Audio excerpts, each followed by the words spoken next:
La síndrome de leiomyomatosis hereditaria y cáncer renal es un síndrome genético poco frecuente en la población que predispone principalmente a dos tipos de tumores. Uno son los leiomiomas, que son tumores benignos que pueden aparecer o en la piel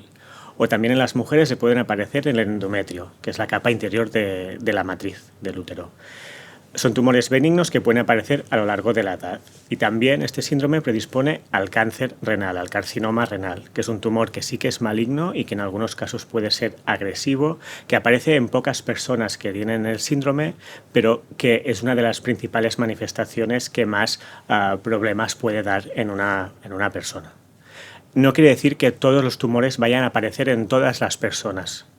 Lo que más puede pasar es que a las mujeres les aparezcan tumores en la matriz. Esto es la manifestación más frecuente dentro del síndrome, y lo menos frecuente es que aparezca el cáncer renal. Solo en un 15 o un 20% de las personas que tienen el cambio genético que causa el síndrome desarrollan un cáncer en el riñón.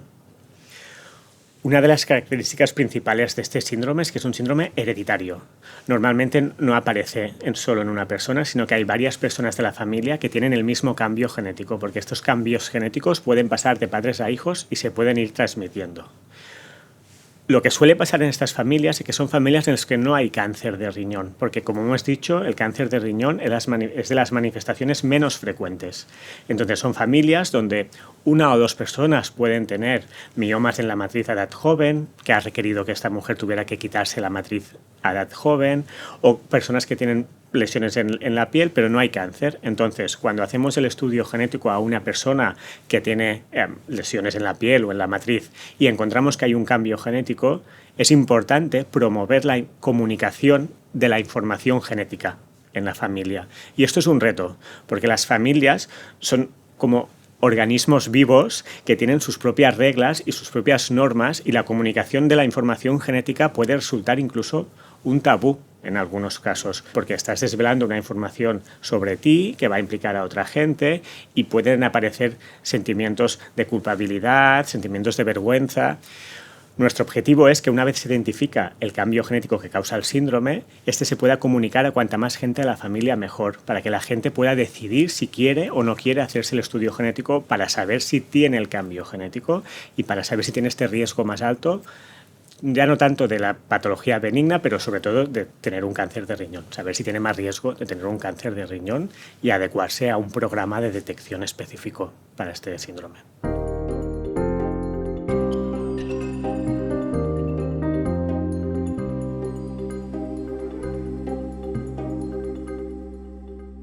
Cuando en la consulta vemos una persona, un familiar, que está a riesgo de tener el cambio genético porque su padre, su madre, su hermano tiene el cambio genético, lo primero que le decimos es que hacerse el estudio genético no es algo obligatorio, es algo voluntario, y cada persona tiene que decidir en qué momento quiere hacer el estudio genético y si es que lo quiere hacer.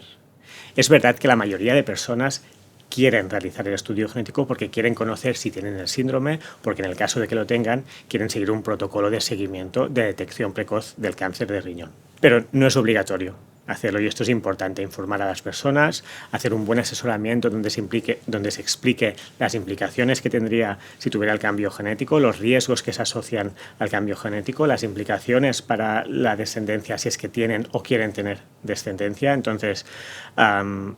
dar información a las personas para que decidan si quieren o no quieren hacerse el estudio genético y en qué momento quieren hacérselo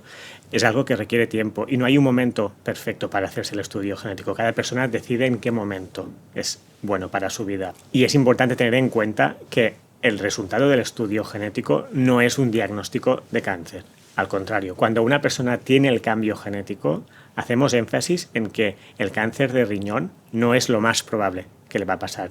Recordamos que el riesgo es un riesgo moderado o bajo de desarrollar un cáncer de riñón, y que por lo tanto sí que haremos un protocolo de seguimiento, porque sabemos que si se detecta tarde puede ser agresivo, pero es un protocolo que se hará una prueba de imagen una vez al año, y que no queremos que su vida cambie, no queremos que esta persona esté medicalizada, simplemente tenemos una información que podemos utilizar para modificar un poco el plan de seguimiento de esta persona, pero no es una sentencia de que va a tener cáncer, no es una sentencia de que va a tener un cáncer agresivo, y ni mucho menos es un síndrome genético que haga que las personas vivan menos,